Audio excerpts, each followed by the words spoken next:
ಕೊಟ್ಟಂತಿದೆ, ನನ್ನ ಮಾಸ ಇದು, ಕೆಲಸ ಚೆನ್ನಾಗಿ ಮಾಡುವಂತ. ಆ ದೃಷ್ಟಿಯಲ್ಲಿ ನರಸಿಂಹದೇವರ ನಾಮಸ್ಮರಣೆ, ನರಸಿಂಹದೇವರ ಸುಳಾದಿಯ ಪಾರಾಯಣ, ನರಸಿಂಹದೇವರ ಸ್ತೋತ್ರದ ಪಠಣ, ಗುರುಗಳಿಗೆ ಮಂತ್ರೋಪದೇಶ ಪಡೆದಂತಹ ಶುದ್ಧವಾದ ರೀತಿಯಲ್ಲಿ ನರಸಿಂಹ ಮಂತ್ರದ ಜಪ ಮಾಡುವ ಪರಿಜ್ಞಾನ ಇದ್ದವರು ನರಸಿಂಹ ಮಂತ್ರದ ಜಪ, ಕುಳಿತಾಗ ನಿಂತಾಗ ನರಸಿಂಹ ನರಸಿಂಹ ನರಸಿಂಹ ಅಂತ ಹೇಳಲಿಕ್ಕಂತೂ ಯಾವ ನಿರ್ಬಂಧವೂ ಇಲ್ಲ, ಎಲ್ಲರೂ ಹೇಳಬಹುದು, ಅದಕ್ಕೆ ಕಷ್ಟವೂ ಏನಿಲ್ಲ, ಶ್ರಮವೂ ಇಲ್ಲ. ಆದರೆ ಭಕ್ತಿಯಿಂದ ಹೇಳಿ.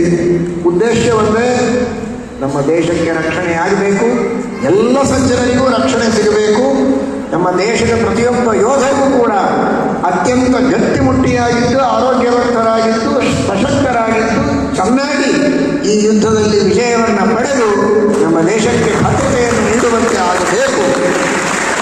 ಆ ರೀತಿಯಲ್ಲಿ ಎಲ್ಲರೂ ಸಾಮೂಹಿಕವಾಗಿಯೂ ಮಾಡಿ, ನಿಮ್ಮ ಮನೆಯಲ್ಲಿಯೂ ಮಾಡಿ, ಮನಸ್ಸಿನಲ್ಲಿಯೂ ಮಾಡಿ.